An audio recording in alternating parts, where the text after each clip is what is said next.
이제 경문왕 관련된 내용을 좀 보는데요. 이 경문왕의 내용이 이제 여기 딱 보시면 뭐, 관련된 내용도 좀 있긴 있는데, 요, 그 신용 문제는 이런 식으로 나오진 않았고, 좀, 간제 개편 관련된 내용이 나왔거든요. 하여튼, 한번 읽어보겠습니다. 자, 9세기 내내 이제 간헐적으로 이어진 자연재해는 경운왕 때 들어서 자주 발생하였다. 여러 차례 지진이 발생하고 전염병이 들었으며 홍수나 가뭄도 이어졌다. 자, 중앙정부는 지방에 사람을 보내 위로하거나 때로는 곡실포로 부지했다. 자, 이런 상황에도 경운왕은 임해전, 조원전, 월상류를 비롯한 궁궐의 여러 정각을 수리하는 등 궁궐의 면모를 새롭게 해 왕실의 권위를 높이려고 했다. 특히 번학을 맞아서 송산된 항문사 구축탑을 868년에 전면적으로 수리했는데 수년간 공사를 거쳐서 873년에 마무리했다. 자, 경문왕 때 제2기간에 세 차례 반란을 진압하고 권력을 안전하게 유지했다. 그리고 그의 아들과 딸이 모두 그 왕이 올랐고 일가를 권력 독점했는데 마가들이 이제 헌강왕이고 그 다음에 둘째가 이제 건강왕, 그 다음에 진성왕 이런 식의 이제 뭐냐면 왕이 계승했다는 거죠. 자, 그래서 경문왕 때 관련된 내용인데 여기는 이제 기축과 관련된 내용이 없고 기축과 관련된 내용은 뭐냐면 그 당시에 집사성 대신에 국왕의 근시기구를 강화했다는 거야. 근시기구. 근시기구나 문안기구를 이제 강화시켰다. 그래서 우리가 이제 알고 있는 뭐 14부 관련된 내용 있죠? 신라의 14부 내용은 이때는 이미 다 이제 진골 귀족들이 다 장악했기 때문에 이제 왕이 외조 그러니까 이제 국가 공식적인 외조보다는 내조 역할을 하는 이 근시기구나 문안기구를 이제 장악을 했다. 그러니까 그걸 통해서 기능을 강화시켰다는 건데 예전에 이제 요 간첩에 관련된 내용이 문제 나왔어요. 그래서 근시기구 같은 경우 중에 비서기구잖아요. 자, 이때 이제 근시기구로서 이제 뭐가 있었냐면 중사성과 성교성이 있었어요.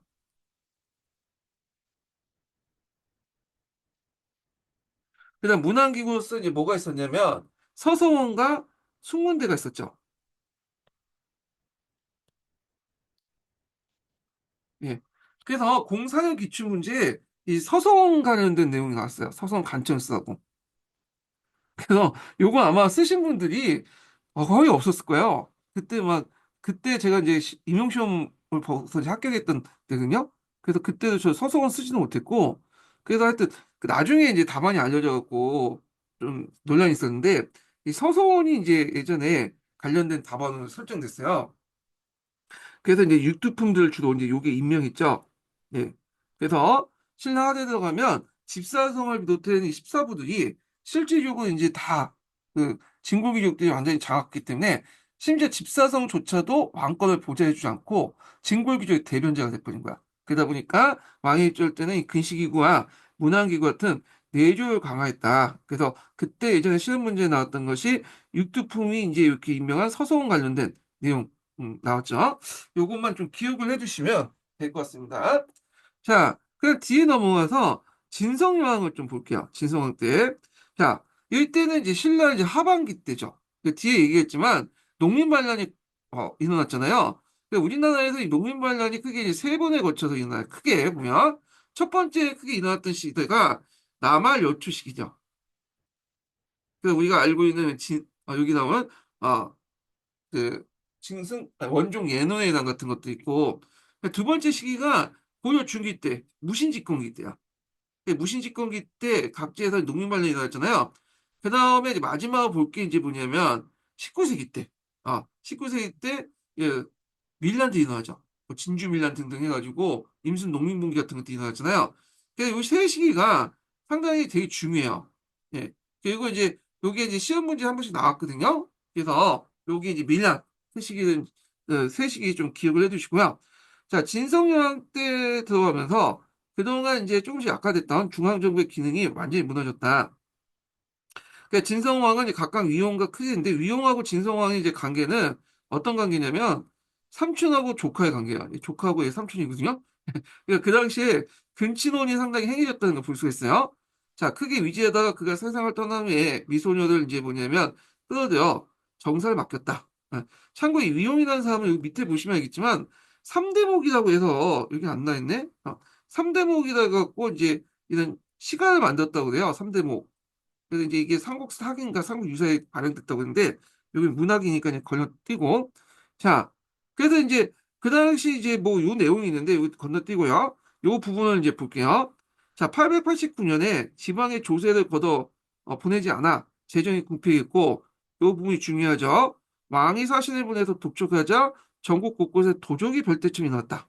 사벌주, 상주죠. 상주에서 원종 예노의 난이 이제 예노 등이 방열돼서 강을 보냈으나 진압하지 못했다 이렇게 있는데 원종 예노의 난이 이게 진압하지 못했다고 돼 있는데 삼국사기는 명확하게 나와 있잖아요. 그래서 원종 예노의 난이 일어나고 나서 강군을 보냈다 이렇게 기록했지 진압 여부에 대해서는 뭐냐면 그 명확히 나와 있지 않거든요. 그래서 하여튼 뭐 이거는 그 어떤 저자의 어떤 주관적 판단인 것 같아요. 해석이고. 자, 그래서 이후 이제 중앙정부는 지방에 대한 통제를 완전히 상실했다. 이렇게 보시면 되겠습니다. 자, 원종 예노와 관련된 이 밀랑 관련된 내용은 뒤에 있으니까 거기에서 이제 좀 다시 얘기를 해보기도 하고요. 자, 그래서 이제 여기까지가 아이고 갑자기 끊어졌네.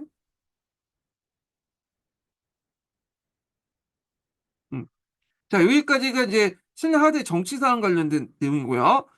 다시 이제 한 통으로 넘어가서 먼저 이제 볼 게 뭐냐면 이제 여기 다시 앞으로 이제 가서 이게 왔다 갔다 하기 때문에 다시 볼게요. 신라의 어떤 이제 경제 관련된 내용을 좀 보겠습니다. 자, 몇 페이지 펴보시냐면요. 한 통 여기 보면 128페이지 펴보세요. 128페이지. 토지제도 개편 관련된 내용을 볼게요. 토지제도 개편. 저번 날 이제 군사제도 얘기 안 했나요? 아, 요거 안 한 것 같네.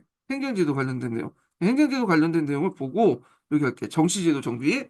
여기 보겠습니다. 자, 그래서 이 정치도 관련된 데서, 신라 정치도 관련돼서 예전에 이제 그 문안기구였던 서성원이 나왔어요. 그걸 중요하지도 않은 데서 이제 문제가 되는데, 그렇지만 여기가 이제 나올 가능성이 좀 많아요. 그 부분이. 그래서 이제 여기를 좀, 어, 볼 필요 있죠. 심층적으로. 그래서 여기는 제가 이제 뭐, 그 시민한국사에도 있긴 있는데, 여기까지 볼 필요는 없을 것 같아서, 그냥 정치제도 정비는 이제 여기만 그냥 한 통만 볼게요. 정치제도 정비하고 경제와 관련된 내용은 한 통만 중심으로 이제 좀 보겠습니다. 네. 자, 잠깐만요.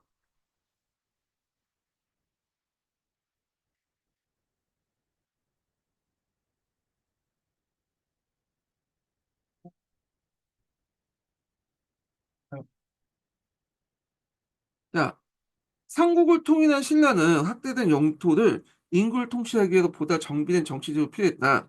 자, 이에 중대에서는 중앙의 정치기구가 확대되고 지방행정 조직도 재편성되는 조치를 취하게 되었다. 네, 통일 후에 중앙관제는 종래의 주요 행정기구인 집사부를 중심으로 운영되었지만 자, 새로이 뭐냐면 우리방부, 열작부 등 간부가 설치돼서 기존의 각 간부에 많은 그 간원이 징치되었다. 그래서 육전 체제를 모방했지만 실제 14부로 이제 만들어졌다. 이렇게 보시면 되겠습니다. 자, 그래서 이에 따른 신라 정치기구는 2부에 해당하는 위하부, 호부에 대한 창부, 예부 및 병부, 그리고 형부에 해당하는 자유방부, 오이방부, 공부에 해당하는 장부, 예작부 등이 있고 육전 조직을 갖추고 있었다. 이는 신라의 정치제도의 진전을 보여준다. 또한 집사부도 하대에 들어가서는 집사성으로 승격되죠. 아까 이제 흥동학대 관련돼서 이제 연결시켜서 보시면 되고 그 다음에 그 장관도 중시에서 시중으로 이제 했는데 이게 동시에 똑같은 시대가 있었던 거 아니에요? 이건 흥동학 때고 이건 경동학 때요. 자, 그래서 격상되기 있었으니 자 여기에서 있고 그래서 요거는 잘못된 거예요. 여기가 직사광선이 이제 흥동학대고 요거는 경동학대다. 또 한 통 오류를 또 제가 발견했죠.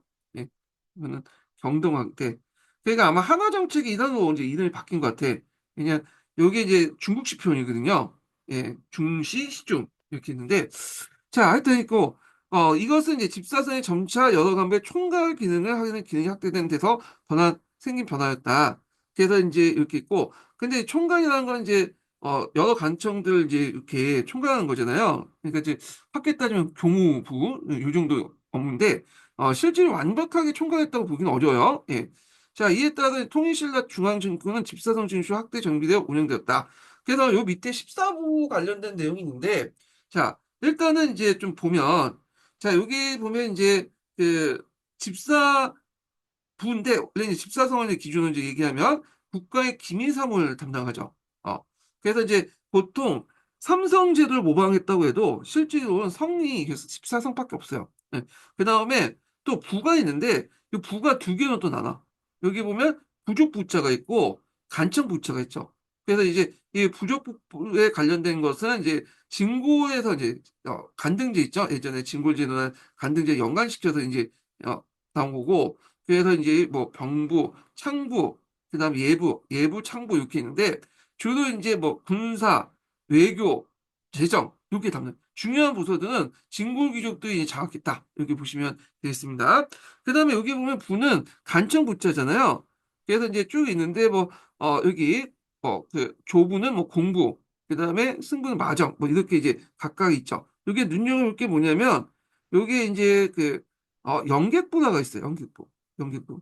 연객부가 이제 뭐가 겹치냐면 또 예부 업무하고 겹치거든요. 의뢰에. 따로 이제 연객부를 둬갖고 이제 했다는 게 좀 눈여겨보고 그 다음에 이제 또 그 위하부가 있어요. 위하부. 위하부가 있는데 이제 여기 관리 간등 관련된 내용인데 실제로 인사권이 별로 없었다고 해요. 그래서 이게 이것도 예부와 관련돼 갖고 이제 했기 때문에 그런데 자 그다음 이방부는 이제 여기 자리 이방부, 우리 이방부 두 개로 나누잖아요. 그 헌법과 관련된 내용이다. 이렇게 보시면 되겠습니다. 그래서 이 통일신라 주요 간부는 대개 이제 어떤 거냐면 외조에 해당해요. 외조. 국가의 공식적 업무를 담당하는 그게 있고 그 다음에 이제 여기 내조가 있어. 내조는 이제 주로 이제 왕의 어떤 측근 기관이죠. 비서기관이라든지 문안기구인다 이런 것들인데 그래서 이제 요 기관 내조인데 나중에 이 외조가 다 진골귀족들 장악하니까 심지어 이제 집사성조차도 외조가 장악을 하죠. 네, 진국이족들이 장악하죠. 그러니까 왕권을 강화하기 위해서 견문왕 때 들어서 내조의 권한을 강화시켜 놨다. 이렇게 보시면 될 것 같고요.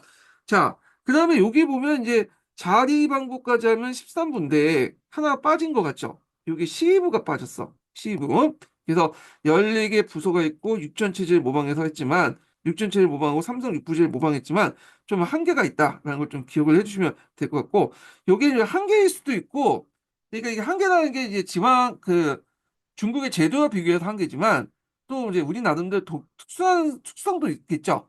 그러면 이제 그 특성을 좀 볼게요. 그러니까 당의 최고 관청이 이제 삼성을 본떠서 집사성을 마련하고 그 장관을 시중했으나 신라에선 당일성에 근칠 수밖에 없었다.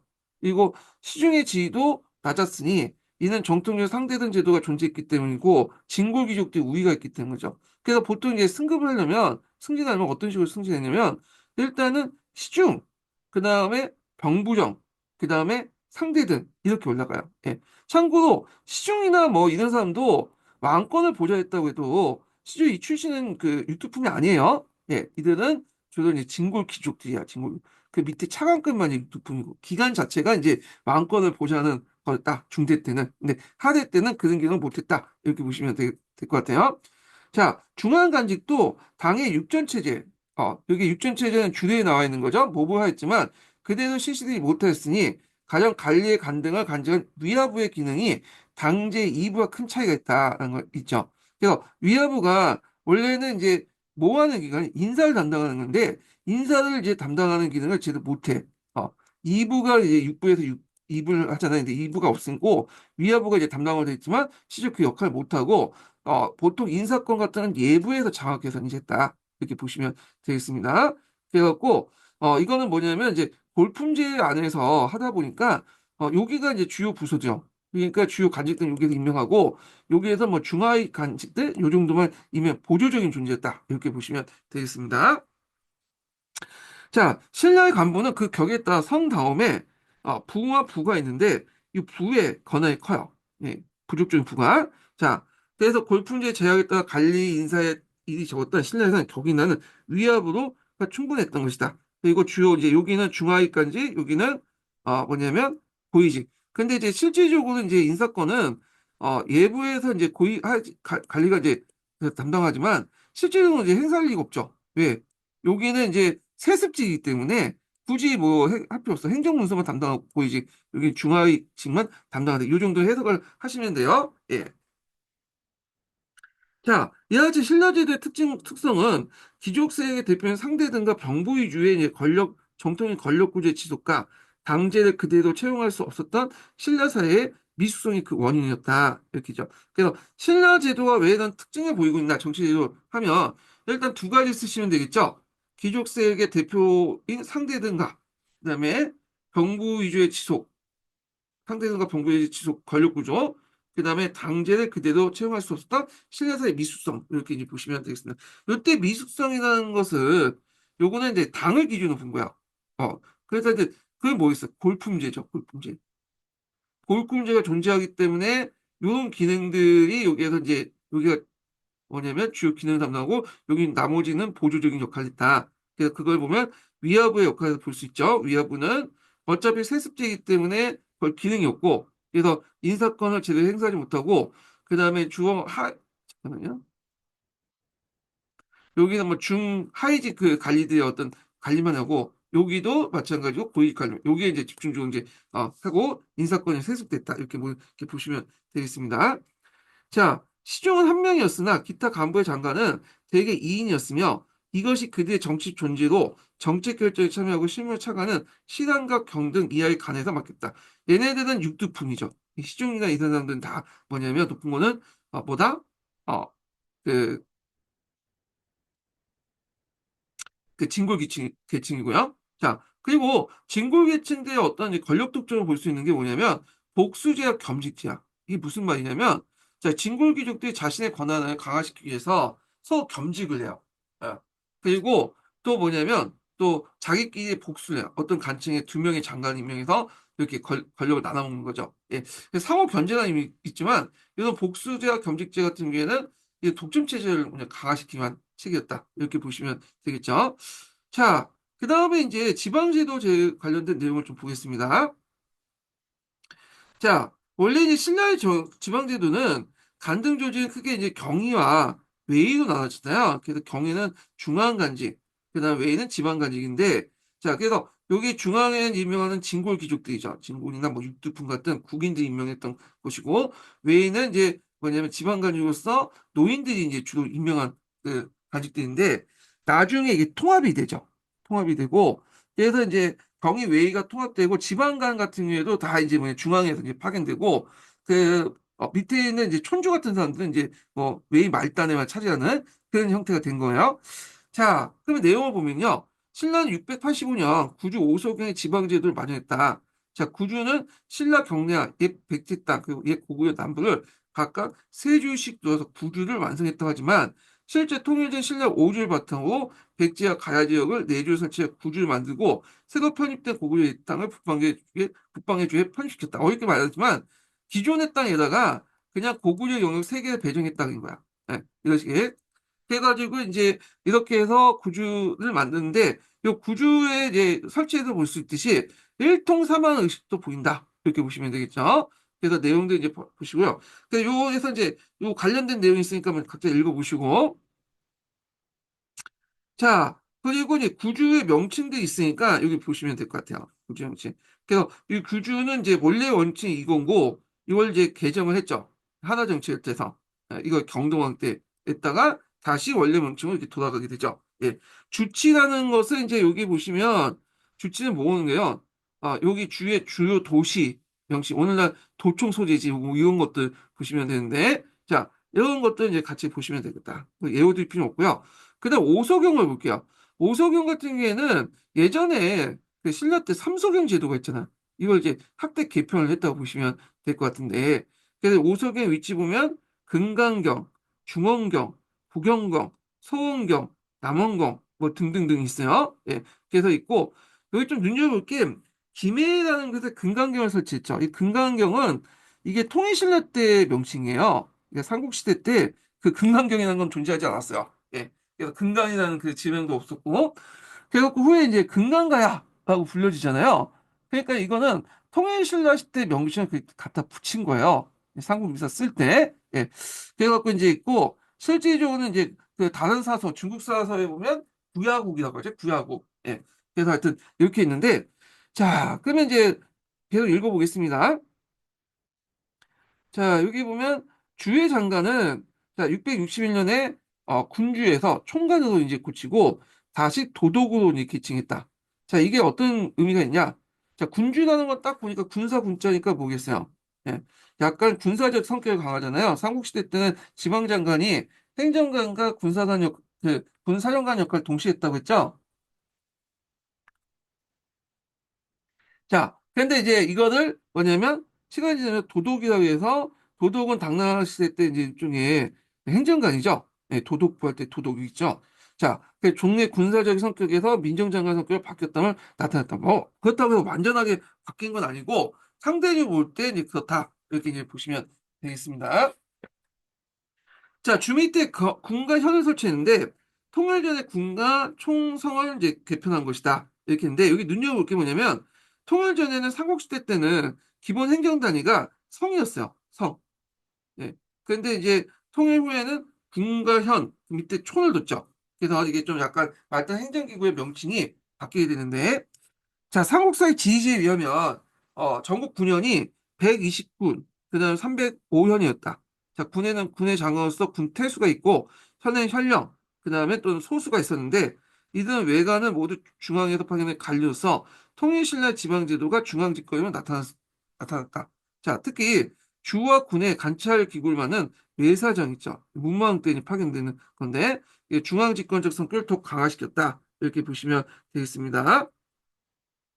자, 그 다음에 넘어가서 소경을 볼게요. 소경. 소경은 이미 통일 전부터 이제 삼소경이 있었잖아요. 그러다가 이제 이렇게 오소경 확대됐는데, 자, 그래서 이 내용들 좀 기억을 해주시면 되고요.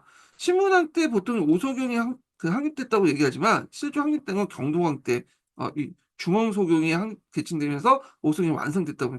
요때 이제 뭐냐면 어, 설치됐고 이런 것들이 오소경을 합쳐서 요때 완비됐다. 근데 보통 이제 교과서나 그런 데 신문학 때 굳이 오소경 왜냐면 설치됐다는데 완전한 완비는 이제 명칭이 바뀐 경동왕 때 중앙소공으로 개칭되면서 했다. 군원경이 중앙소공으로 개칭되면서 했다. 그래서 이제 이 내용을 보시면 되고요. 오소경 그 명칭이나 위치를 보아서 중동서 남북의 방향을 맞춰 설치됨을 알 수 있다. 자, 이것은 이제 그 오소경의 위치가 뭐냐? 자, 이거 쓰려면 두 가지 역할이 있는데 금성이 한쪽에 치우쳐 있잖아. 그래서 이걸 보완하기 위해서 한 동시에 두 번째는 지방세력들 감시 견제하는 역할도 있어요. 그래서 소경의 전국간 국가들의 귀족들을 강제 유지시켜서 하는데 그들을 감시할 필요해서 중앙의 귀족을 보내 이를 통제했다. 그래서 따라서 신라 오소경은 행정구역 임의보다도 정치적 또 문화적 필요에 의해서 설치된 걸 알 수 있다. 이렇게 있죠. 그래서 이제 요걸 이제 좀 볼게요. 자, 여기 보면 이제 그 중흥소경이 있죠. 중흥소경은 그 당시 그 강수, 그다음에 우륙 이런 김생 등이 있었고, 자, 이 사람들은 이제 어떤 사람들이에요? 이 대가야 뭐 금강가야 출신들이잖아요. 자, 이런 사람들이 이제 여기에 배치했고, 자, 남왕소경은 이제 뭐냐면 고구인 악사라든지 승려인 벽경이라든지 이런 것들 인명있죠. 그래서 이게 여기 배치시켰죠. 그래서 중원소경에서는 가야의 귀족, 남원에서는 고구려 귀족 이렇게 해서 좀 자기 본거지를 좀 떨어뜨렸어. 이렇게 이제 좀 보시면 되겠습니다. 참고로 이 강수라는 사람인데 요 강수는 그 뭐냐면 이 사람은 이제 이름이 아니에요. 이름이 아니고, 그 당시 이름을 정확히 모르고, 기록에 보면, 왕이 딱 보니까 머리가 단단하게 생겼다. 그래서, 강수하고 이름을 젖혔어요. 강수. 그래서 이제 그 앞에서 얘기한 답서진기서 있죠? 답서진기서 쓴 만큼, 참 문장력이 뛰어났다고 해요. 이 사람은 대가의 출신이야, 이 사람은. 자, 하여튼, 뭐 이렇게 있고, 그 다음 주군현 및 오소경 밑에는 일반적으로 촌이라고 부르는 작은 행정구역이 됐다. 그래서 보통 이제 촌은 세 개, 네 개 정도의 자연촌을 묶어서 행정촌을 묶인 거죠. 예. 그래서 인위적인 촌이라고 보시면 돼요. 자연촌 세네 개 묶어서 하나의 행정촌을 만들었다. 그래서 그 행정촌에는 촌주가 있죠. 촌주가 민정문서 같은 것들을 작성하고 그렇게 하죠. 자, 이 촌은 자연촌이 아니라 몇 개의 자연촌을 합쳐서 이루어진 행정적인 지역촌이다. 그래서 행정촌은 그 지방의 토착인 유역자인 촌주를 삼아서 자치했는데, 자, 이들 촌주들은 중앙에 파견된 현령의 통제를 받았다. 그래서 지방 유력자 출신이에요. 이 사람들은요. 그리고 이제 일본 이제 정창원에서 발견된 신라 장전이냐면 신라 민족문서를 죠 정창원은 이제 어떤 곳이냐면 왕실의 보물 이제 이렇게 선물 받은 보물들을 보관하는 곳이에요. 근데 이제 거기 정창원에 불경을 발견했는데 불경이 있었는데 이 불경을 이제 그 격보지 불경을 만들 때 이면지를 사용했어요. 그래서 신라부터 이제 뭐냐 뭘 가져갔죠? 그 여러 가지 불경을 가져가서 거기에 아니 이면지를 가져와서 불교를 만들었거든요. 예. 그 겉보지를 싼 것이 뭐냐면 신라 장정이야. 그러니까 불경 내용보다는 이 신라 상정이 상당히 역사적 가치가 있죠.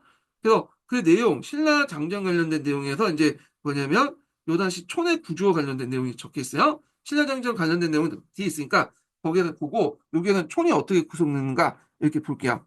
자, 서원경보고에 4개 촌, 인구 토지 면적이 실려 있는데 여기는 한 촌에 한 촌의 행정촌이죠. 촌주가 있고 이들 4개 촌에는 각각 자연촌이었다. 자연촌 4개를 묶어갖고 촌이 형성됐다. 이렇게 보시면 될 것 같고요. 여기에 이제 기록한 걸 보면 이제 노비라는 존재가 나와요. 노비. 이 노비는 떤 사람들이냐? 당연히 이제 그러니까 노비가 어떤 성격을 갖고 있냐? 이거죠. 노비의 존재가. 그래서 예전에 이제 보통 고대 시대도 우리 같은 노예제사였다 해가지고 노비가 그 당시 주요 생산력이었다. 이렇게 주장하는 사람이 있죠. 백나무 같은. 그런데 실제로 보니까 이 노비가 9명밖에 안 돼. 다 자영농민이야. 그래서 이 노비라는 사람이 어떤 존재냐면 그냥 뭐냐면 보조적인 존재였다. 그러니까 주요 생산 수단이 아니라 보조적인 존재였다는 거죠. 그래서 그 신라 시대 같은 고대 시대가 노예제사라는 어떤 것이 맞지 않는다. 그래서 오히려 그런 양인들, 자영농을 중심으로 한 어떤 그 사람들이 뭐냐면 주요 생산 어 여기를 차지했다. 주요 농사를 지었다. 그래서 이런 이제 반박하는 근거를 쓰이게 되거든요. 자, 하여튼 이렇게 있고 그 다음에 신라는 특수행정국인 부곡이 있어요. 부곡.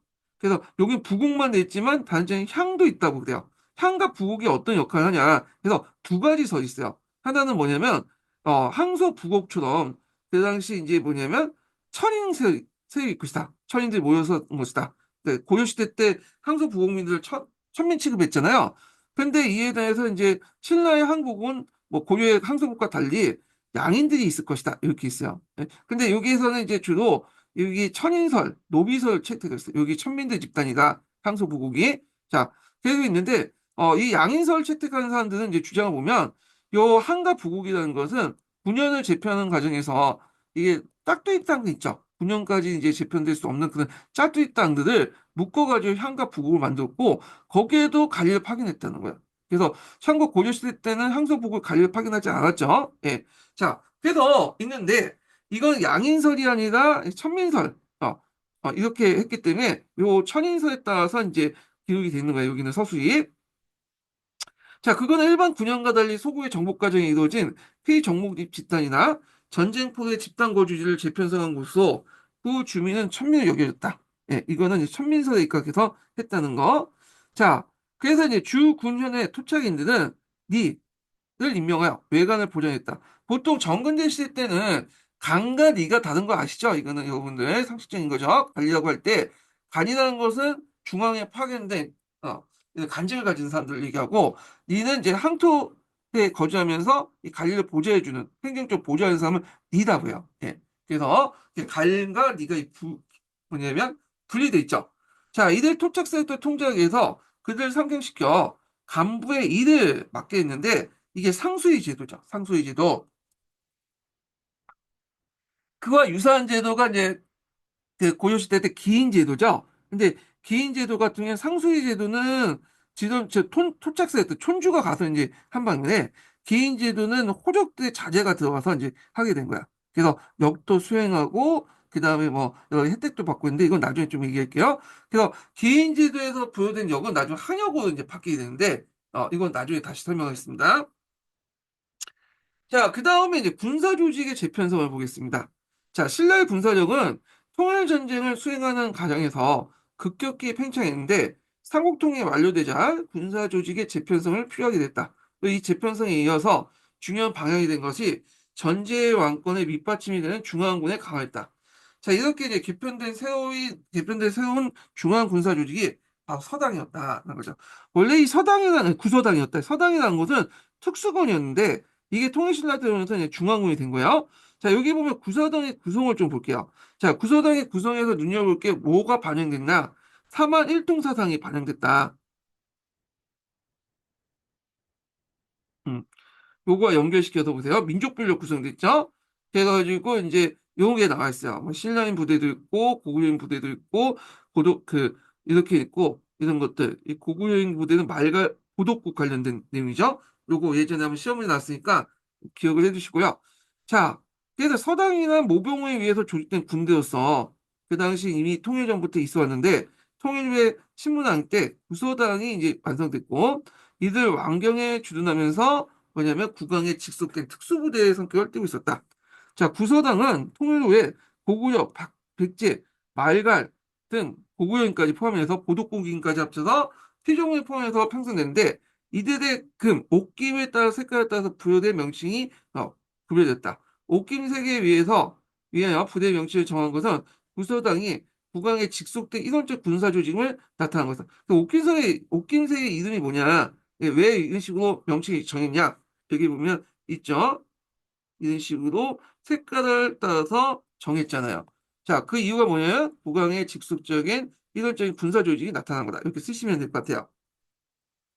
자, 그러면 이하여 이제 통일신라였을 때는 종래에 그 부대, 그래서 대당이라고 하는데 보통 당이라는 것은 이제 부대란 뜻이야. 정과 함께. 네. 그래갖고 이제 이렇게 해서 대신하여 구소당이 이제 그 대표적인 군사 조직이 되었고 또 그만큼 왕권이 강화가 이렇게 했던 것이다. 자, 중앙부의 핵심이 되는 구소당에 대해서 중앙군의 핵심이 된 것이 구소당인데 대하여 지방권의 어떤 중심이 이런 것은 십정이었다. 십정은 그 구주가 각각 하나씩 설정되고 다만 이제 국방선 요중에 한산주죠. 한주는 이정을 뒀는데 이는 통일신라주가 군사적인 조직과 결합됐으면 나타났다. 그래서 이제 그 당시 이제 군사적 중요한 조직 같은 경우에는 이제 한주 같은 거는 이제 두 정을 뒀다는 거죠. 자, 그 외에 이제 뭐 지방공원서 오주서와 국경지대 삼변수단, 삼변수당 같은 군대도 있었다. 이렇게 있고요. 그 기록에 보면 또 장창병하고 노병이 있었다고 해요. 장창병은 예전에 한번 제가 그 매소성 전투할 때 이제 그 얘기를 했는데 매소성 전투에서 동원된 병력들, 당나라 병들은 말갈족들이죠. 여진족들이 지금의 그래서 얘네들은 주로 이제 기병 중심이죠. 이 기병 중심이고 그 당시 신라는 보병 중심이었어요. 보병. 그러다 보니까 기병하고 보병은 잽이 안 되죠. 그래서 이 보병은 이 기병을 물리치기 위해서 장창병과 노병을 이용했다고 해요. 그래서 장창병은 쭉 이제 보병들이 긴 창을 이렇게 세우고 많이 달려오는 걸 막는 거죠. 예. 그래서 노병 같은 경우에는 떤 병사들이냐면 예, 기계식 그 화살 쇠 있죠. 이 뭐죠? 갑자기 생각났는데 하여튼 기계식 칼을 이제 이용해서 노라고 하는 기계식 칼을 이용해서 부대를 그 만든 게 노병이야. 그래서 이런 것들 통해 기마병들을 이제 뭐냐면 이렇게 쳐부셨다. 이렇게 이제 알려져 있는데 한번 상식적으로 알아두시고 자, 그다음 토지제도 개편을 보겠습니다. 자, 토지제도와 관련된 내용이 시민항국사 내용이 되게 자세히 설명되어 있더라고요. 근데 굳이 시민항국사 내용을 볼 필요 있나? 왜냐면 거기 보면 막 복잡하게 설명되어 있는데 그래서 지금까지 나온 것이 보면 이제 간단하게 신라의 토지제도가 어떻게 변천됐는가 이 정도 그 다음에 민정문서 관련된 내용이 나왔잖아요. 그래서 뭐 굳이 그것까지 볼 필요는 없을 것 같아. 그래서 토지제도 관련된 내용을 좀 자세히 알고 싶은 분은 시민한국사 개인적으로 한번 읽어보시고요. 저는 이한 통에서만 읽고 끝나겠습니다. 자, 신라의 귀족들은 통일전쟁 과정에서 많은 전쟁 노비와 시급을 받아서 그 당시 경제적 부를 확대시켰다. 자, 시급 관련된 내용에 대해서 이제 예전에 얘기했는데, 자, 시급은 두 가지가 있어요. 두 가지. 그거는 제가 신부셈이나 국부셈에 있는 내용을 이제 봤다고 얘기한 거야. 자, 시급은 두 가지가 있는데, 하나가 김유신 같은 이제 공원에 있는 사람이나 왕자와 공주한테 부과되는 게 시급이에요. 노급을 주는 거죠. 그리고 불을 설치할 수 있는 계부의 권한이 있다. 그래서 불을 설치할 계부가 뭐냐? 보통 이제 황제가 제후들에게 뭐냐면 그 간청할 권한을 간청을 이제 개설할 수 있는 권한을 줘요. 그래서 간청을 개설하고 그걸 관료 독자를 뽑는 그걸 계부라고 하죠. 그래서 우리나라도 이제 중국부터 책봉을 할 때, 어, 뭐냐면 계부의 동삼상가 이런 식으로 얘기할 건데 이 계부란 책봉호가 이제 여기 뭐냐면 우리나라도 독자적 간청을 만들고 관료 뽑을 수 있다는 걸 인정해 준 거야, 중국이요. 마찬가지로 신라도 나름대로 어떤 자기 항제국이라고 생각했기 때문에 그 밑에 이제 뭐냐면 이런 사람들에게 계부할 수 있는 권한을 준 거죠. 자, 이게 첫 번째 유형이고요. 두 번째는 뭐냐면 앞에서 얘기한 것처럼 정복하는 과정에서 소국의 지배층이 항복을 해요. 그러면 일시적으로 이제 민심을 그 지방 정복민들의 민심을 얻기 위해서 그 당시 그 구지배층들 있죠? 구지배층의 토지를 그대로 인정해줘. 이게 이제 노급이야. 예. 그러다가 이제 다음 대 넘어가면 다시 이제 이거를 국가 권력은 이제 국가 토지를 뺐죠. 예. 흡수통합을 하죠. 뭐 이렇게 했는데 물론 이제 다시 이제 시급이라는 이름으로 그러니까 노급이라는 이름으로 다시 주긴 해요. 예. 그래서 이제 이런 식으로 해갖고 했고 처음에 준 게 시급이고 그 다음에 노급이라는 형태로 이제 했다. 이때 노급 단계는 이미 이제 얘네들이 관료 귀족화돼서 그래서 거기에 이단됐거든 노급을 줬다. 그래서 관료 귀족들이 받는 그 진골 귀족들이 받는 이제 이런 노급이라는 거 보면 예전에 그런 것들을 이제 그 바탕으로 한 거야. 자기가 정복했던 땅이나 아니면 저기 예전에 이제 왕족 출신이 이제 진골 귀족 편입되면서 가지고 오는 거, 자기 예전의 영역을 어, 노급이라는 이름에서 시급으로 이제 받는, 시급이라는 이름에서 노급을 받는 그런 케이스죠. 자, 이렇게 있고요. 자, 그래서 이제 이들은 간직에 따라서 이제 또 노급을 받았다. 그래서 이제 보통 간등을, 이제 여기는 진골 귀족들이잖아요. 진골 귀족들이 노급을 받을 때 자기 지배 영역이나 아니면 예전에 소국의 지배자들이 이제 중앙에 올라와서 이때 자기가 가지고 있는 시급을 노급으로 인해 받는 거죠. 자, 노급은 원래는 원칙적인 노급은 조세만 받을 수 있는 권한이 있어요. 근데 실제 이거는 조세 외에도 백성의 부역까지도 징발할 수 있는 권한이 있어요. 그래서 곡물도 징발하고 그다음 노동력도 징발하는 거죠. 예. 그래서 이걸 가지고 왜 그랬냐? 그냥 이때 이제 지역 지배 관행이 계속 남아 있어서 그렇다. 그래서 시급을 받았던 예전에 이제 시급을 받은 지역 지배 이쪽을 지배를 거의 준지배를 한 거죠. 이런 관행들이 이 노급에도 반영됐다. 뭐 이렇게 이제 설명을 하더라고. 근데 거기까지는 좀 깊이 들어가니까 하여튼 요거까지만 이제 설명을 하고요. 자, 그러나 통일을 위해 중대 전제왕권은 이들의 귀족의 경제를 억제하기 위해서 정책을 감행했는데, 자, 687년에 갈리드에게 관료를 주고, 자, 이 관료주는 오직 뭐만 인정하는 거야? 수조금만 지급하는 거야. 예. 그리고 2년 뒤에 노급을 폐지하죠. 그래서 687년에 관료전, 689년에 노급을 폐지한. 그리고 세조를 최대하게 지급했다. 세조는 일종의 뭐냐면 1년의 주동아, 그 다음에 뭐 분기점 주동아, 단료 주동아 이렇게 이제는 근데 일종의 녹봉이에요. 그래서 앞에서 그 간료전하고 녹봉의 관계에 대해서 지금 얘기를 했는데 간료전을 바탕으로 해서 여기서 거둔 걸 녹봉을 줬다는 설도 있고 간료전과 녹봉은 세조는 다른 거다 이런 설이 있어. 예. 자, 하여튼 이와 같은 노급의 폐지와 간료전 세조의 지급은 중앙정부가 귀족들의 직접적인 백성 지배를 배제하기 위한 거다. 왜냐하면 여기 보시면 알겠지만 여기 보면 노국 같은 경우에는 뭐 부역징발이나 이런 것도 있잖아요. 그렇기 때문에 이제 수도권만 이제 인정해주면서 직접적인 백성을 지배를 배제하기 위해서 했던 거다. 자, 이에 이제 귀족들은 강력히 반발해요. 757년 앞에서 언급한 것처럼 다시 노고의 분과 복구되고 간료전과 세조를 폐지했는데 이거는 이제 신라국의 귀족들이 막대한 부를 축적하고 사치스러운 학생을 누릴 수 있었던 것도 이러한 경제의 기반이 되었기 때문이다. 그거 외에도 이제 장원을 학대했다고 그래요. 여기는 안 나와있지만 신라가 알겠다면 장원을 많이 학대해서 했고 특히 뭐 외딴 성 같은 것들 차지해가지고 거기에 이제 말이나 그 당시 뭐 여러 가지 그 가축들 키웠다고 그러더라고요. 그거 왜냐면 외딴섬 같은 경우는 호랑이가 없었잖아요. 그래서 이제 그 말도 키우기 되게 좋았다고 하는데 하여튼 자원학대도 이제 있었다 이렇게 보시면 될 것 같아요. 자, 그다음 일반 백성들에게는 정전을 지급하고요. 성동원 때인데 이 정전의 지급의 의미를 이제 두 가지 설이 있어요. 지급설도 있고 하는 추인설이 있어요. 그래서 실제 땅을 줬다. 균전지에 보면 땅 지급 관련된 내용 있잖아요. 거기를 이제 보방을 해서 줬다라는 설이 있고 그에 반해서 아니다.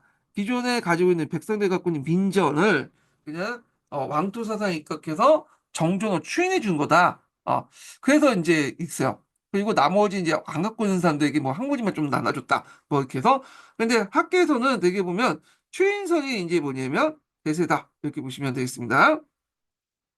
722년 처음으로 백성에게 정렬을 줬다는 경우는 이를 말해주는 것이다. 게 있고요. 755년에 작성한 거 보이는 정차원의 신라장전에 나오면 이 연수유답전이 있어요.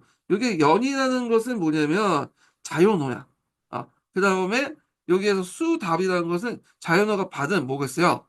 논과 밭이란 뜻이야. 논과 밭. 그래서 요건 논이죠. 논. 요 밭전자, 논답전이라고 하죠. 우리 답이라고 하는데 요거는 이제 이게 우리나라만 있다고 그러더라고요. 보통 논밭 구분 없이 전으로 이렇게 독하시는데 우리나라만 그 위에 숫자를 붙여갖고 있는데 우리나라 같은 경우에는 이제 그 당시 이제 어 농사를 지으면 뭐가 수의시대 필요하잖아. 그래서 숫자와 밭전자가 합쳐서 논답이라는 그 글자를 만들었다고 그래요. 자, 그래서 이렇게 있고 자, 농민들이 이제 호벌로 경쟁하는 토지로서 바로 이 정절을 말하는 거다. 연수지었다는 자연어가 국가로부터 받은 토지라는 의미죠. 그래서 이걸 정전으로 해석하고 있다. 이렇게 보시면 되겠습니다. 그렇지만 실제 국가로부터 받은 토지가 아니라 이건 관념적인 것뿐이고 실제 뭐냐면 농민들이 가지고 있는 민전일 것이다. 이렇게 보고 있어요. 자, 그래서 이제 이렇게 있고, 그러나 이런 이들 정전과 연수유답은 국가에서 지급했다고 하지만 왕토 사상이니까 왕토 사상은 뭐냐면 그 모든 토지는 국가 거다라는 거죠. 근데 이거는 주의해서 볼 게 뭐냐면 이건 이념적인 거야, 이념적. 그래서 이건 왕이 모든 토지를 가지고 있다.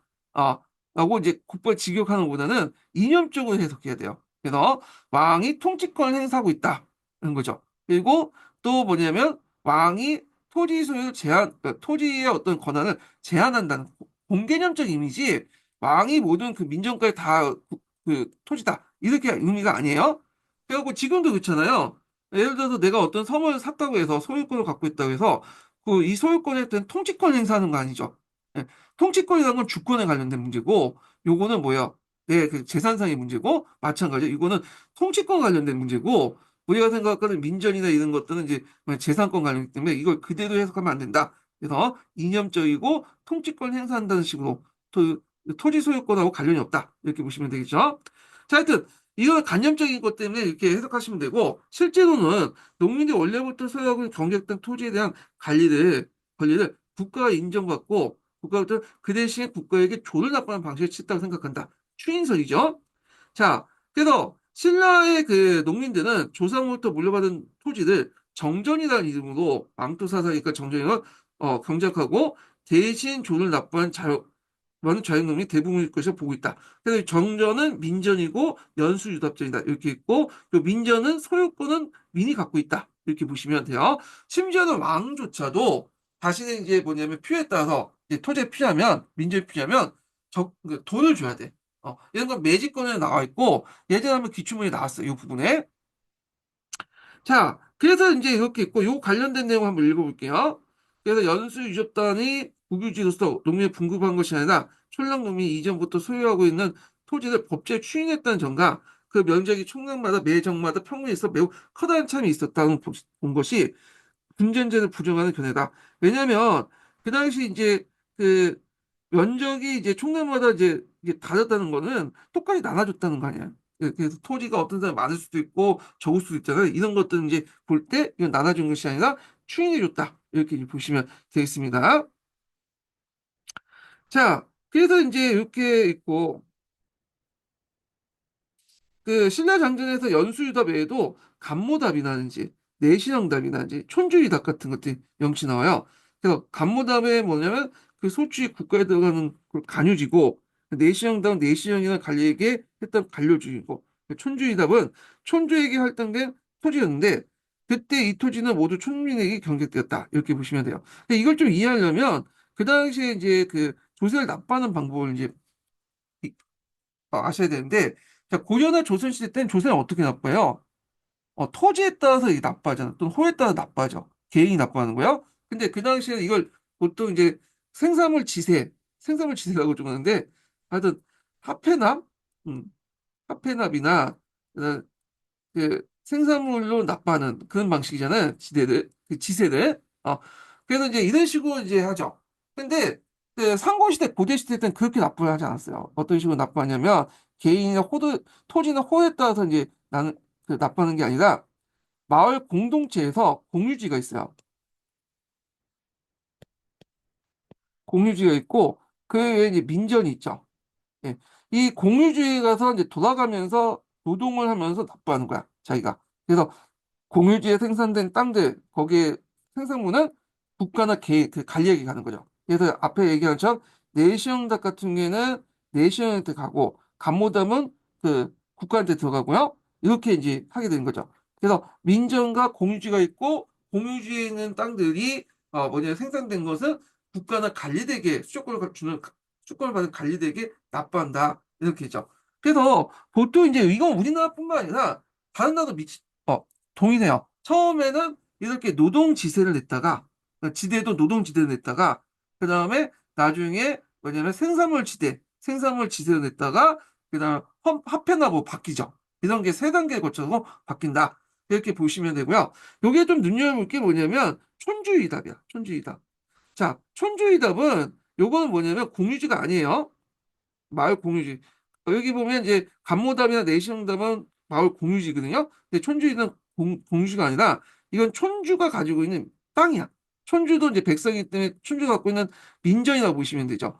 근데 이 민전은 촌주가 직접 가서 뭐냐면 경작한 게 아니라 이 앞에서 그 당시 감모담이나 내시경담 마찬가지로 촌민들이 와서 경작을 해주는 거야. 그래서 이렇게 이제 보시면 되겠습니다.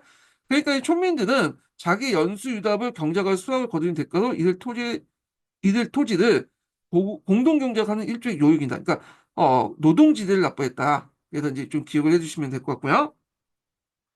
자, 그러므로 이제 통일신라 시대의 농민들은 다형농민, 독립적 연수유답을 이제 뭐냐 소유 경작을 한편 촌에 할당된 이렇게 공유지를 공동체적인 노동으로 경작하는 정통적 유지에 위한 요역을 부담했다. 이렇게 보시면 되겠습니다. 그러면 신라 장정은 이제 뭐 어떤 것들이 이제 기록돼 있나? 이거 예전에 한번 기출문제 나왔어요.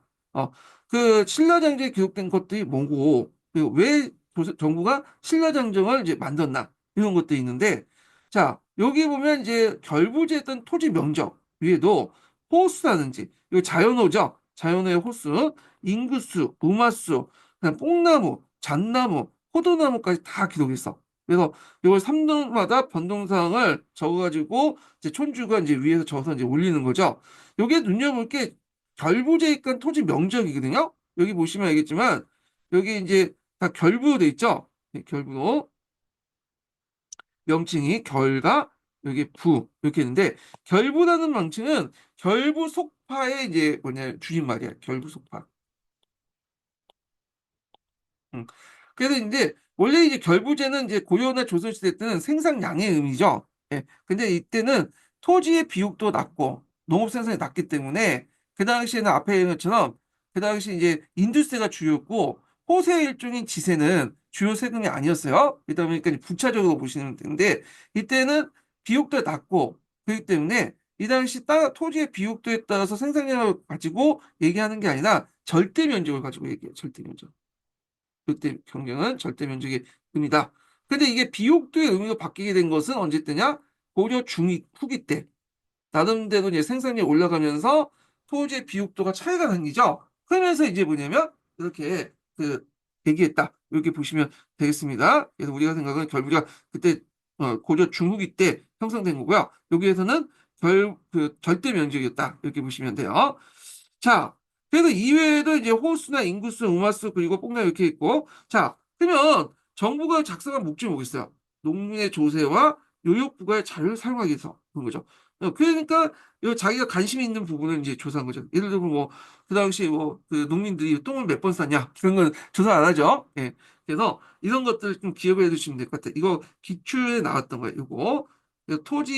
이거 인정문서에서 조사할 대상이 뭐냐? 그리고 목적이 뭐냐? 작성 목적. 그래서 목적과 조사 대상 관련된 내용이 예전에 01년인가 2000년인가 그때 한번 나왔어요. 네. 자, 그 다음에 호는 인정의 다수에 따라 상상어부터 하호까지 9등급으로 나누고요. 인구 남녀별 연령별 구분하여 파악하는 등 잠옷 세세하게 나누는데 여기에서 나타난 폭이 총량의 모습은 영세화된 걸 볼 수 있다. 그러니까 자영농이 조그만 농토를 가지고 뭐냐면 농사를 짓는 형태로 이제 농사를 지었다. 그러니까 우리 식으로 따지면 뭐 강작 같은 것들은 하지 않았다. 예, 이렇게 이제 보시면 되고요. 그리고 이제 이 가정의 노비의 존재에 대해서 얘기했죠. 이게 주 생산력이 아니라 생산을 담당했던 거 아니라 보조적인 존재였다. 이렇게 이제 보시면 되겠습니다. 예. 그래서 있고 그다음은 뭐 공연 표도 있는데 이건 그냥 때려치고 이제 시험에 나오지 않기 때문에 이 정도 하고요. 그냥 통일신라 문화와 관련된 내용을 좀 보겠습니다. 자, 통일신라 문화 부분은 아이고 잠깐만요. 통일신라 문화 부분에 관련돼서는 어디를 집중적으로 보냐면 그 이제 북학이나 앞에 이제 독서상 북학 요거 보시면 되고요. 그 다음에 불교 관련된 내용들 원효하고 의상 관련된 내용 있죠. 요게 초점을 맞춰서 공부를 해주시면 좋을 것 같아요. 예. 그래서 불교는 고대 중세 시대 때 고려 시대 때 주요 이제 그 기출 주제들이에요. 예, 불교는 좀 보셔야 돼. 깔끔하게 뭐 사상까지 볼 필요 없고 사상도 대충 아시면 되고 그냥 여기 뭐냐면 이제 그 관련된 내용들 좀 꼼꼼히 기억을 해두시면 필요가 있다. 그 깊게는 들어가지 않아도 저도 시민학 국사라든지 그다음에 여기 한통 정도의 수준에서는 볼 필요 있다. 이렇게 이제 보시면 되겠습니다. 자, 그러면 통일신라 문화 부분을 이제 보겠습니다. 잠깐만요. 좀 폰을 할게요.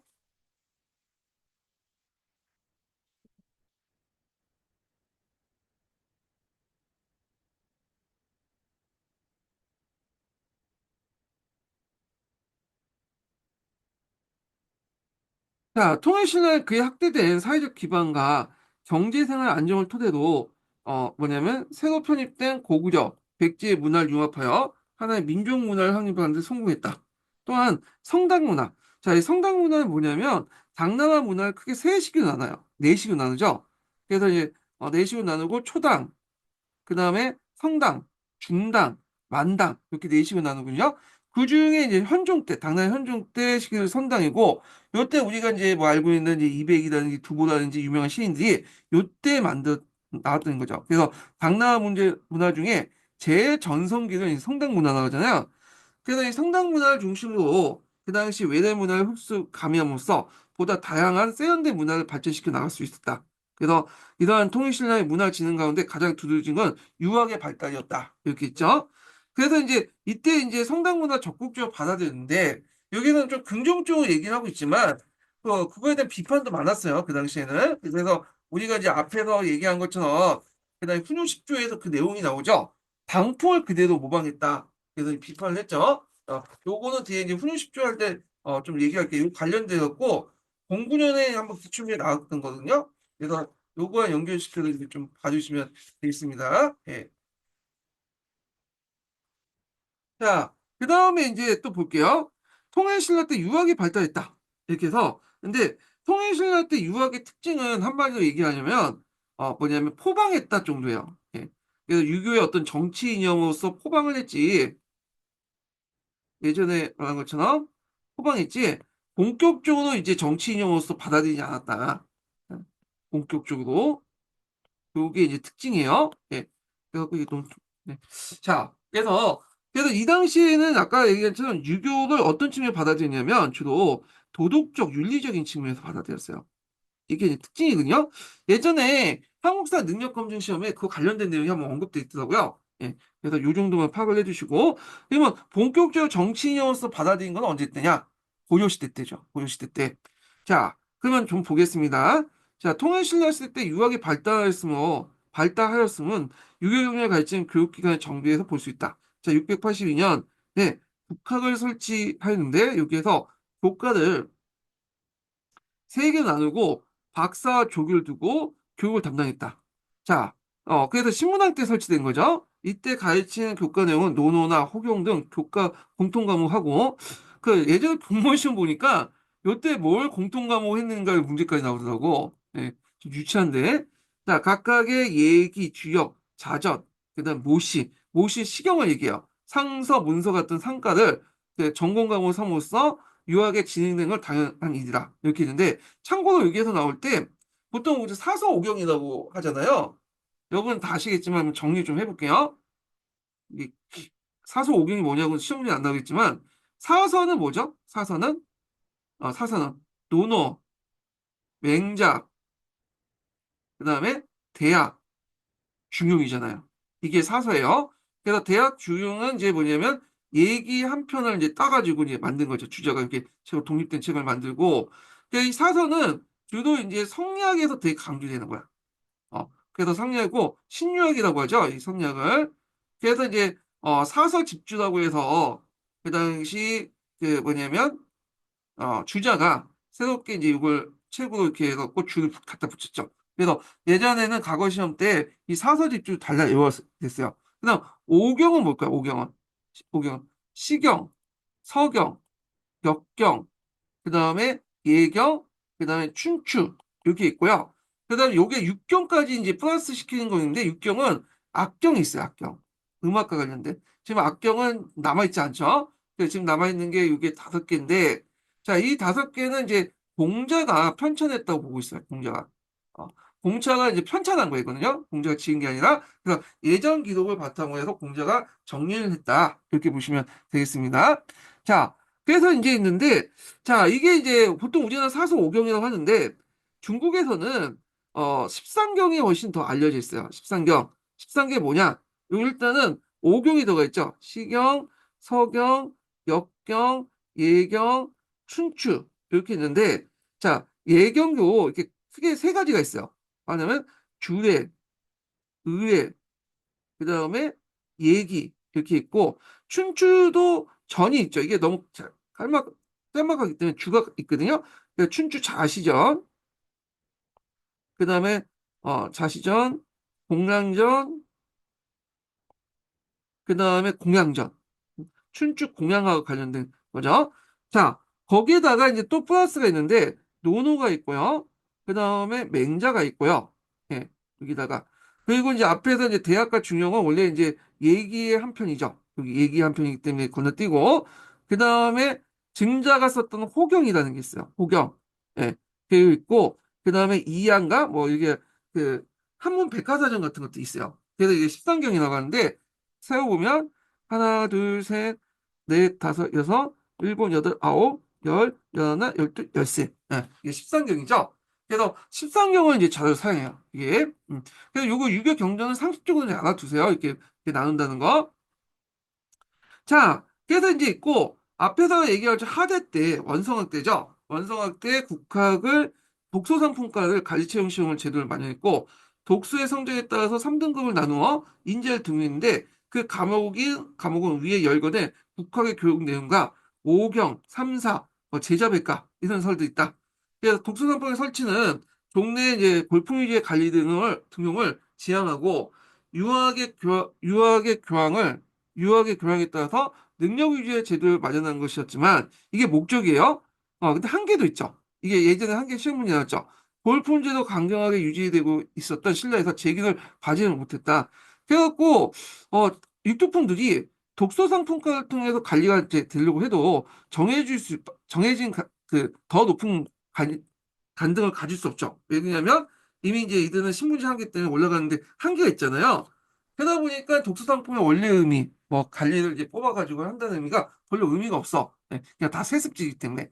자, 그래가지고 이제 이들은 이제 그 한계를 느끼고 당나라에 유학 가서 빈공가에 가서 합격을 해서 당나라 간직을 취임하는 방식 하죠. 예, 물론 다시 돌아오는 사람도 있긴 했지만 이런 식으로 했다.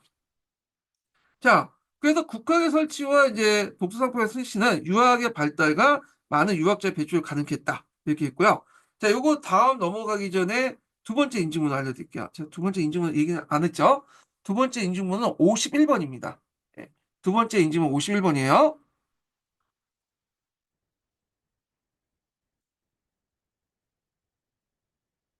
자, 통일집교의 대표 유학자로서는 강수, 대가 출신이죠. 이 사람이. 그래서 머리가 강하다. 돌대가리다. 이름인데, 우리가 생각하는 돌대가리가 아니라, 하여튼, 그때 별명이에요. 강수가. 설총. 설총은 이제 원효가 파기하면서 이제 낳은 아들이라고 이제 하잖아요. 자, 강수는 이제 뭐냐면 외교문서에 능했다. 앞에 가서 답서린기서 되게 유명하죠. 이 사람은 답서린기서 외워두시고 자 설정은 원효의 이제 뭐냐 원효와 요속공주의 아들로서 경사 널리 통하고 문장이 능했고 특히 설정은 한자의 뜻과 음을 따서 우리말을 표현한 이들을 정리했다는 거. 그래서 그가 신문할 때 말한 하완계는 군주에게 도덕 정신을 요구하는 유교 사상을 나타냈다. 그래서 그 당시 유교의 특징은 정치 사상은 포박만 했을 뿐이지 실제로는 도덕 정치, 윤리적 측면을 강조했다. 이렇게 보시면 되겠습니다. 자, 그 다음에 이제 통일신라 전성기 때 성동왕 때 진골 출신 김대문이라는 사람이 있어요. 이 김대문 좀 외워두세요. 이거 예전에 한번 시험 문제 나왔던 건데 그래서 계림작전, 그 다음에 고승전 그리고 한왕세기, 악본, 한상기 같은 걸 저수했는데 지금 이 책들이 남아있잖아요. 근데 이제 최근에 문제가 됐던 게 이제 한왕세기 원본이 발견됐냐 해갖고 진위 여부를 가지고 논쟁이 많잖아요. 자, 하여튼 이것들이 지금 남아있지 않지만 그 책의 이름을 모아서 신라 역사의 지휘 풍토에 관한 내용이 됐음을 정리했으면 알 수 있다. 그래서 이 김대문 같은 경우에는 진골 출신이기 때문에 진골 중심의 어떤 골품제 사회 그리고 신라 정통 사회 이런 것들을 옹호하는 모습들을 많이 보이거든요. 그래서 이제 중대 때 이제 인물이죠. 이거 꼭 기억을 해요. 신라 이 중대 때 인물이다. 이거 왜 기억하라고 하냐면 예전에 시험 문제 나왔기 때문에 하대라고 이제 예전에 나왔거든요. 자, 그래서 이제 이렇게 있고 특히 이제 이런 책들은 지금 남아있지는 않아요. 남아있지는 않지만 1차 삼국사학이나 삼국유사의 1차 선에도 쓰였을 거다. 이렇게 보시면 될 것 같아요. 그리고 김대문이 예전에도 시험 문제 나왔지만 우리가 신라시대 때 이제 여러 고유의 왕호들 있잖아요. 고유 왕명들. 그래가지고, 그다음 거서관, 차차홍, 마립간, 이사급, 이런 것들을 이제, 삼국사에 실어 넣을 수 있었던 이유가 뭐냐면, 그 김대문의 이제 기록 때문에 그렇죠. 김대문 기록이 남았기 때문에 그걸 실어 넣을 수 있었고, 백제나 고구려도 뭔가 그들만의 어떤 왕 외에도 독특한 왕호가 있을 거라고 추정하고 있지만, 명확하게 지금 나온 게 없어. 다만 이제 백제 같은 경우에는 중국 사료를 보니까 백제왕후 때 어라라고 했다. 예전에 한번 드라마에서 그게 좀 어라는 호칭이 나는데 그 정도만 알 수 있는 거야. 예. 그래서 있고 근데 이제 이 김대문에 관련된 글을 삼국사기가 많이 참조했어요. 이게 지금 나와 있지 않지만 예. 자, 그래서 이제 있고, 자, 그래서 이제 이와 같이 그 김대문에 관련된 내용의 이제 저서의 의미가 있죠. 당시에 신라인들이 자기 문화에 의식할 수 있었던 신라 문화가 당의 것을 모방의 단계로 이미 벗어나고 성장했기 때문이다. 그래서 이제 볼 수 있는데, 자, 그래서 중대 신라 문화의 정통 문화를 강조했다. 근데 이 정통 신라 문화 강조한다는 건 무슨 문화? 진골 중심의 어떤 골품제 문화와 연결돼 있죠. 이 사람이 진골 출신이니까 그런데, 자, 신라대 이제 대표적인 사람이 이제 방에 갔던 빈공과에 합격했던 사람이죠. 요 빈공과가 예전에 시험 문제 나왔어. 19년 기출문제 나왔던 거죠. 그래서 요거 좀 기억을 해두세요. 이거 다 아시겠죠? 당나라는 되게 국제적 개방적이기 때문에 어떤 특징을 갖고 있냐면 이게 이제 그 자기 관리들 외에도 타민족 관리들이나 장수를 많이 등용했어요. 능력만 있으면 많이 등용했거든요. 그래서 당나라에서 이제 뭐냐면 공통적으로 이제 외국인들 대상으로 한 이제 과거 시험을 봤는데 이게 빈곤과야. 빈곤과에 많은 육두분 출신, 뭐 최치원 같은 사람들이 이제 뭐냐면 등용이 됐고, 그랬고, 그다음 번장 제도가 있어요. 번장. 그래서 문의는 이런 식으로 등용했고, 장군 같은 경우에 유명한 사람 번장 제도를 도입해가지고, 그 당시 이제 유명한 이제 이민족 출신의 어떤 관리들, 장군들 많이 등용했죠. 그래서 이제 번장 출신의 대표적인 사람이 고손지 같은 사람이 있어요. 고손지, 고구려 유민 출신. 자, 그래서 이 빈곤가들이 이제 예전에 시험 문제에 났다. 자, 그곳에 관리에 유명한 사람들 많았으며 유명한 유학자도 많이 배출됐다. 이렇게 있고요. 그중에 뭐 김은경, 김각이, 뭐 최치원 이런 것들이 이제 있는데 그래서 그때 이제 그 많이 가가지고 이제 그 뭐냐면 성공했던 사람들 이런 사람들 이제 육족분색들이죠. 그래서 요 관련된 내용 한번 약간 여기에서 찾아보겠습니다. 193페이지. 예, 시민한국사 193페이지 볼게요. 이 교과서에도 나와 있는 내용에서 좀 일단 좀 보겠습니다. 자, 골프의 변화는 뭐 각자 보시고, 193페이지가 어디야? 여기 있네. 자, 이 당에 이제 유학생 관련된 내용이 있거든요. 예. 그래서 요것만 좀 볼게요. 요것만. 요 부분이 좀 잘 돼 있어갖고, 요것만 좀 보겠습니다.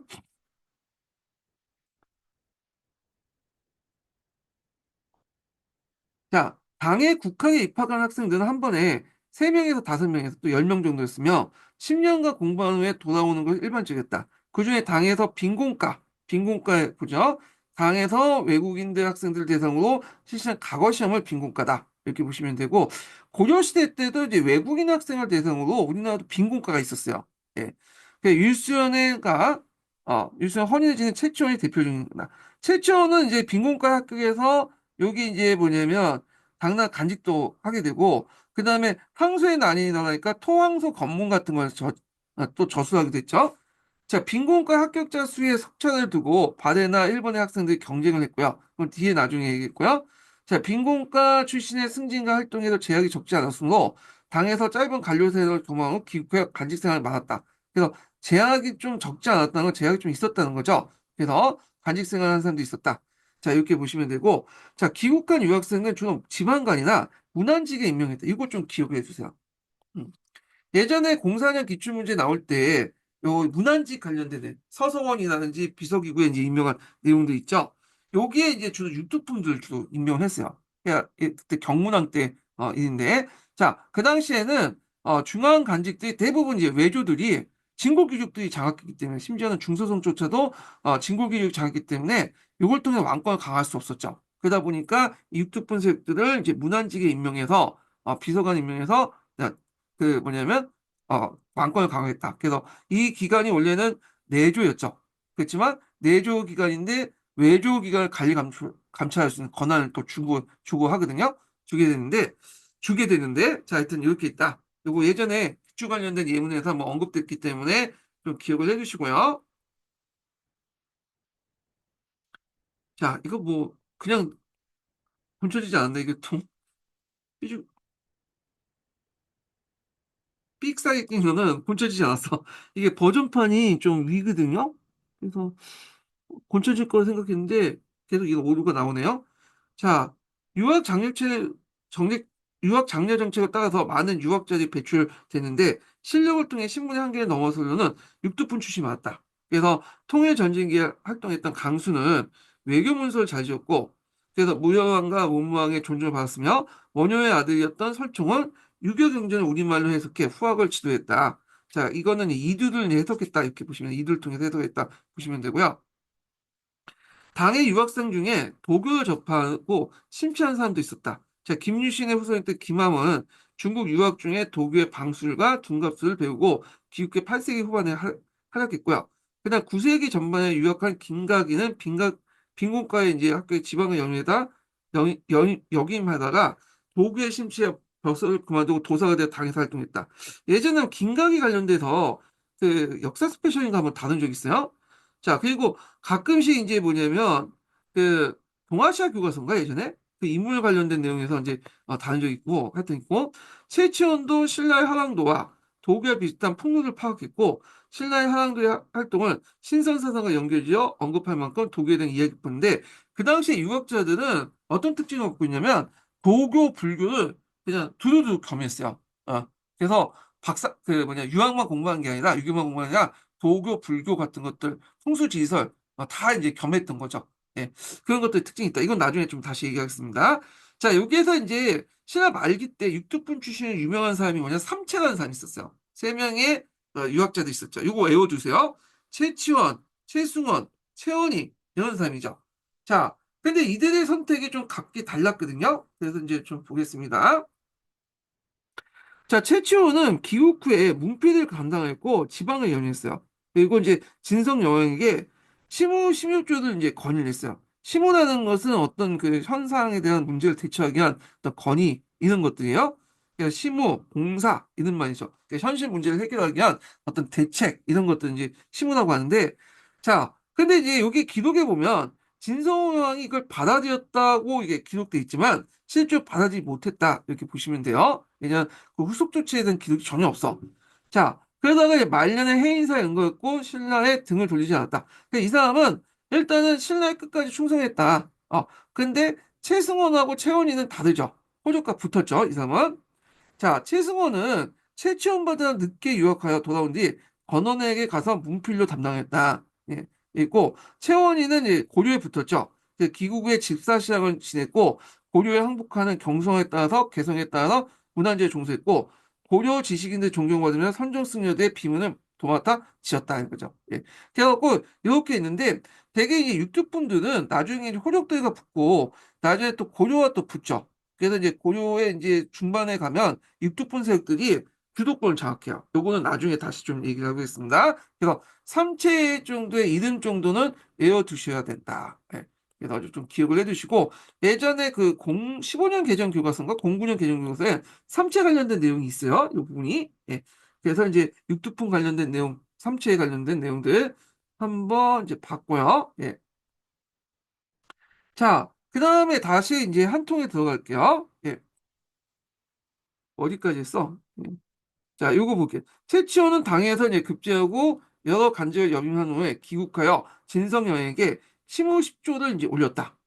정치적 혼란을 시정하려고 했으나 뜻대로 되지 않아 벗을 버리고 합천 해인사에 가서 그 당시 이제 그 연세를 보내면서 그 많은 젖을 남겼는데 여기 추가하면 이제 상식적으로 이 사람이 호가 그 뭐야 해운이라고 하나? 해운대도 그 사람 호를 땄다고 하는데 하여튼 그래요. 자, 그의 저술로는 중상복귀, 그 다음에 계엄필경, 어, 있었고, 그 다음에 그 제왕 영대력인데 요건 좀 외워두세요. 예.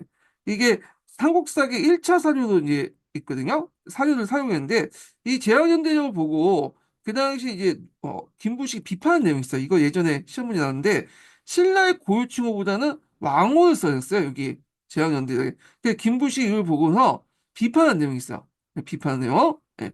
그래갖고 이제 김부식 비판하면서 김대문이 이제 쓴 내용을 이제 채용했다. 왕호를 그대로 쓰지 않고 왜냐면 예전의 것을 그대 칭호를 고유한 칭호를 그대로 썼죠. 그렇지만 이 사람은 왕호를 바꿔가지고 쓴다는데 요건 이제 어떤 의미가 있냐? 신라의 정통 문화보다는 중국의 정통 문화, 중국의 문화를 받아서 신라를 개조하려고 했던 거예요. 그건 왜 그러냐면 신라의 정통 문화는 누구 중심이야? 골품제, 그다음 진골 중심의 문화잖아요. 그거 가지고 자기가 성공하기 어려우니까 중국의 문화를 받아들여서 새로운 이제 뭐 게임의 룰을 만들고 체제를 만들겠다는 의지가 있다는 거죠. 그래서 그런 차원에서 신라의 고유 칭호보다 왕호의 칭호, 중국식 왕호를 다 바꾸고 했다. 그래서 이걸 대해서 이제 김부식이 비판을 했던 거죠. 이거 예전에 시험 문제 나왔던 거죠. 그냥 두고 후대에 가지고 이제 사람들이 평가를 해야지 왜 그걸 개조해가지고 하냐. 그래갖고 이제 있는데 이게 수리부작의 원칙에 어긋난다고요. 수리부작. 음. 이 원칙에 어긋난 거 쓰라고 했거든요. 수의부작. 공자가 말한 거죠. 나는 기술할 뿐이지, 뭐냐면 창작하지 않는다. 역사란 건 있는 그대로 써야 된다. 이런 것들이죠. 그래서 수의부작과 관련되고 예전에 한번 예문에 나왔던 거예요. 자, 그래서 이제 있고, 그래서 이제 내용을 보시면 되고, 지금 은 계엄필경과, 그 다음에 그 낭의 상비의 비문한테 사상비문이라서, 그 당시 이제 최치원이 승려들하고 친했거든요. 그래서 승려들이 비문을 많이 지어줬어요.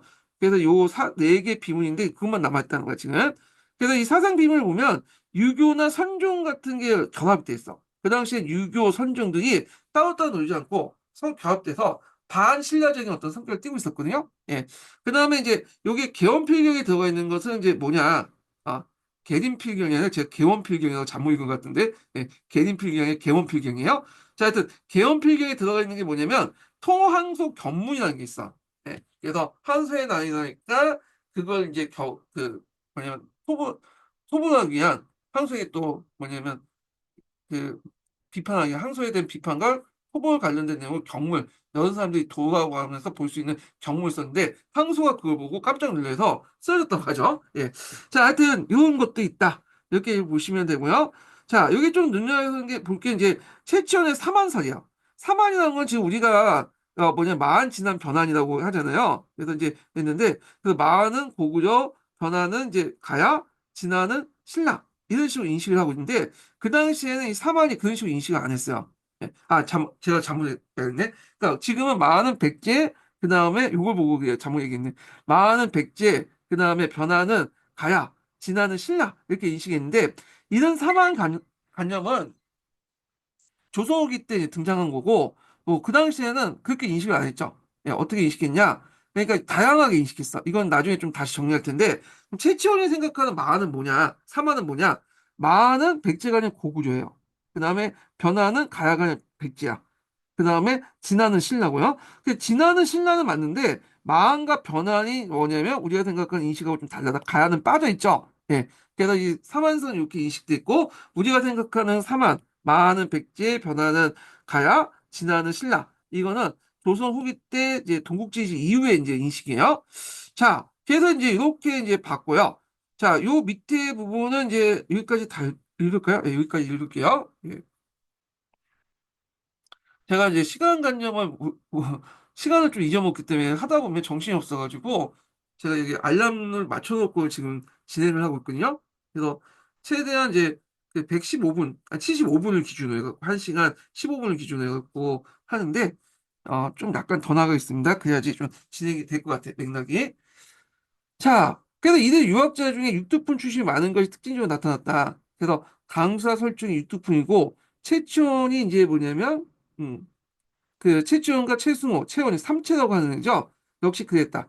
육도폰 출신들은 국학에 입학하거나 도당하여 유학하고 유학자가 되는 사람이 특히 많았던 것이다. 자, 이들 육도폰 출신들이 볼품사의 신분 제약을 학문적 능력에 위해 극복하려고 했고 진고기족들로서도 이들 행정적 신분으로서 이용하기 위해 이들의 수학, 그러니까 이들 유학 경전을 익히고 뭐 저쪽 당나라 가는 것을 뒷받침해 줬다. 그러나 한계가 있었죠. 자, 그래서 주로 이제 육두폰 출신들 위해 담당했던 신라 유교는 결국 고품질을 비판하고 사회 모순을 기억하는 방향으로 나타냈다. 그 육두품이 막상 이제 높은 자리까지 올라가려니까 진골의 어떤 두터운 유리청장이 가로막혀서 올라가지 못한 거야. 그러니까 골품 제도에 대한 불만을 가질 수밖에 없겠죠. 근데 좀 약간 웃긴 게 육두품은 골품제 혜택을 또 받는 사람이야. 애들이 진골에 비해서 아래인 거지. 밑에 그 사람들, 그 다음에 밖에 이제 골품제 밖에 있는 이제 그 노인들, 지방민들은 특권계급들이에요. 그러다 보니까 보통 이제 골품제에 들어가 있지 않은 호족들은 얘네들 뭐 완전히 아무것도 없죠. 그러니까 상당히 뭐냐면 종조의 골품제도 아예 떼어 부시려고 했던 사람이고 적극적으로 이에 반해 육두품들은 좀 불만을 가지고 있어. 골품제를 비판을 해. 그렇다고 해서 또 골품제를 벗어나면 자신의 또 기득권을 버려야 돼. 그렇기 때문에 좀 약간 비판적이지만 되게 소극적으로 이제 했다. 호족들에 비해서. 신라 사회에 대해서 되게 소극적으로 대응했다. 이런 것들이 좀 차이가 있어. 이걸 왜 그 얘기를 하냐면 나중에 그 관련돼서 기출문제 예전에 나왔어요. 사지성단 형태로. 자, 하여튼 이 당시 유교나 불교나 풍습처럼 서로 결합이 돼갖고 반신라적 성격을 띠고 있다. 이렇게 이제 보시면 되겠습니다. 자, 그 밑에 뭐 한가 문화가 있는데 이거는 뭐 그냥 보시면 되고 이건 나오지 않죠. 다음에 이제 불교 관련된 내용을 이제 보겠습니다. 그리고 상당히 불교는 중요하죠. 예. 그래서 먼저 한 통 읽고 그 다음에 이제 그 관련돼 가지고 시민한국사 부분을 읽을게요. 예. 그래서 불교 관련된 내용에 부특이 있어요. 부특. 부특은 이제 유교, 불교, 사학사 관련된 내용을 잘 설명했거든요.